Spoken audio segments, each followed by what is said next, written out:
All right, welcome into the Daily Fix. It is a Tuesday, a big week. I am your host, Ron Hughley. As you see right down there, there is Steve Serta, as happy as can be in that little box. There's that smile, that little box where he rightfully belongs. This is the Daily Fix every day at 12 noon Central Standard Time. We enjoy that you join us. First thing I need you to do, though, good, beautiful people. First thing I need you to do, one, thank you. If you are taking us in on Twitter, we appreciate that. If you're taking us in on YouTube, we also appreciate that as well. Because look, I mean, hey, we got to have you. We got to have you. And the thing that I need you to do though is head over to YouTube. Please like and subscribe. Foolish Club Media. Foolish Club Media presents the Daily Fix. We're growing, baby. It is the fastest yet slowest growing digital show out there on the market today. And I'm checking it. We are growing. So please tell a friend or six so you can help us grow. And remember, if you do not like and subscribe, you are preventing my children from eating. All right, Steve, today's got a real wide receiver feel to it. A real wide receiver feel to it. I know you love receivers, Steve, so this is right down your alley. But first, before we get to where I want to start, I'm not gonna hold you long, but I do want to touch the most serious topic that's going on in the sports world today. Although I want it to remain serious, but some pieces of it's making it hard to remain serious. We'll get into that, as well as what are the Cleveland Browns doing? And you'll know exactly what I mean here in just a bit, because I just laughed for a good 45 seconds when I read this. But where I want to start, Steve, is as the Chiefs get ready to face the Bengals. And we said it, man, right off the top, these two games, the Ravens and the Bengals, might be their two most important games, especially when you talk about seeding and everything. I felt like those were the other two teams in the AFC that would give the Chiefs the biggest problems. But obviously we know Hollywood Brown has gotten injured. He got injured in that first preseason game, hell, the first series against the Jacksonville Jaguars with the shoulder issue. They said it's a 4 to 6 week injury. I think we're at week 3 or 4, probably week 4 right now as game time gets there.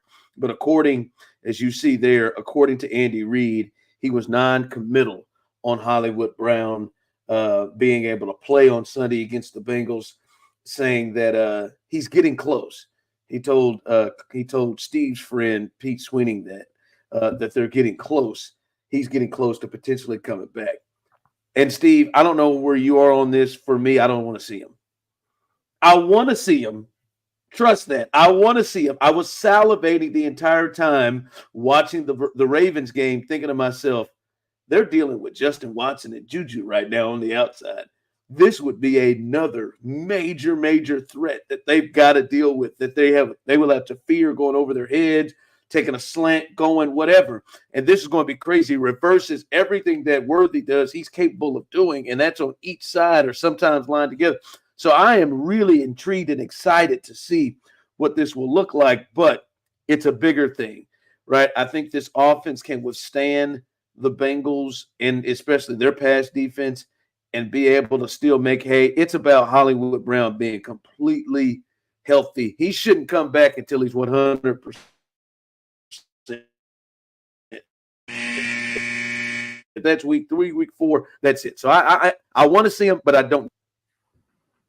Yeah, I mean, I totally agree. Where I am.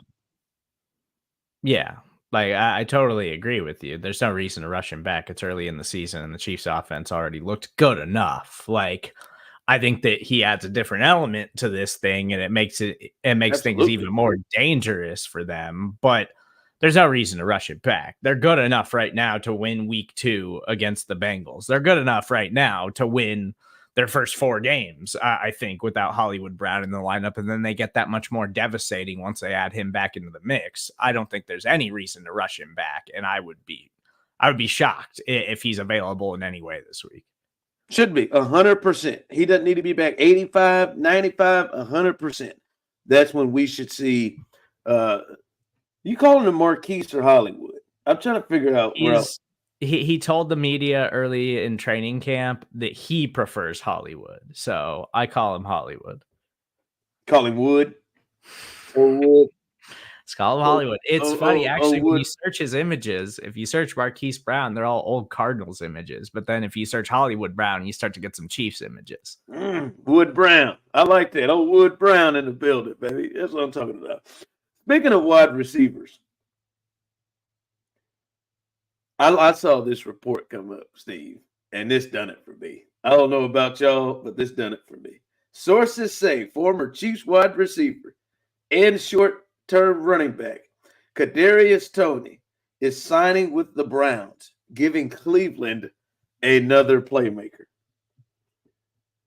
What is Andrew Berry and Kevin Stefanski thinking? If you saw that first game, the Cleveland Browns offense as a unit had to be right up there with the Panthers, the Giants. I mean, just as a unit, as the most disappointing thing you saw. And even more disappointing than those other teams when you think about the weapons that they already have. And I would just simply say, they already have, Steve, I'd say some interesting personalities in that locker room to begin with. Their backup quarterback eats W's and really gets after it about Mike Evans because he believes he's made of water because he's from Galveston, Texas. Like they already got Jameis in that locker room. I mean, who was it they got that tried to fight Steve Smith before a game? They just got from the Broncos. Who was that? Jerry Jeudy. They got Jerry Jeudy over there. You remember he tried to fight Steve. They got. I mean. Yeah. They've got. I mean, they already been great, and Steve Smith called him out for it. Yeah, well, yeah, but he was ready to go. I think maybe at least he thought he was in his mind. And then you think of all of that. They already look disheveled at times, Steve. Why in the hell would you add Kadarius Toney to this? Why? I mean, if you are that desperate as you wake up week one, after that you say, I want to add Kadarius Toney to this mix. This makes like the right. Feels like it makes sense. By the way, Deshaun Watson, since we did the show yesterday, has another lawsuit from 2020, so that ought to really add to it. But Kadarius Toney to this thing is insane to me. Insane.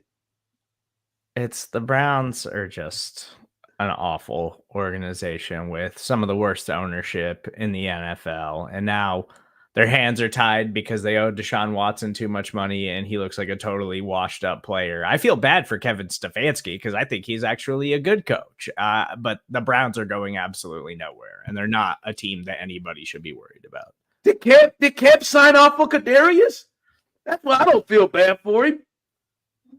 I mean, probably. I mean, they just have a bunch of, they got Jerry Jeudy. They still have Elijah Moore in the mix there. Like, just, they got a bunch of bodies in that wide receiver room and nobody that can actually do anything except for Amari Cooper. Steve, when you have Jameis Winston on your team already, you are disqualified from signing Kadarius Toney.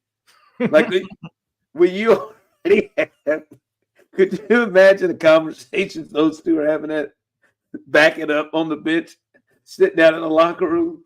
I mean, good God Almighty. Good luck. Good luck. Amari Cooper must be just get me to a real place. God, get me to a real place. Amari Cooper has got to be thinking that. All right, finally, the big story in the NFL was prior to the damn season kicking off, Tyreek Hill, former Chief, was arrested, face down, shoved into the ground multiple times. The body cam footage has come out. I've watched it multiple times. A lot of footage has come out. And listen, I'm going to say this. Multiple things can be true at the same time. The number one thing is I wouldn't have an issue with all four of them being fired, but at the very least, the one or two who were overly aggressive, they should be fired. They should lose their jobs. They were completely in the wrong. They are trained to de-escalate these situations, and they did, most of them, at least two of them, did nothing but push this even further. But also, Steve, I don't know what the talk that is had in a lot of black households that Tyreek Hill had, but he certainly did not follow the rules of the talk, according to the body cam when he got pulled over. He came out with the "don't knock on my window." That is not in the guidelines of the talk. So I will say that I think Tyreek definitely did not deserve any of the response that he got, but he sure as hell didn't just make this quick, fast, and a hurry of, hey, all right, take my stuff, write me my ticket, let me go on about my way. So listen, two things can be true. Like Tyreek Hill did not make this the easiest that it could have been. By the way, anything he did was not illegal and did not deserve to be with that force that he got. But I'm telling you, Steve, I want to take it very serious because it's very dangerous and everything that happened there. And Calais Campbell, you look at that big dude and how fearful cops can be sometimes about their safety. And guys, he could have got himself shot. I want to take this very serious. But when I watch this post-game video, Steve, and I need to see it. When I watch this post-game video, Steve, it is hard for me to keep this completely 100% serious.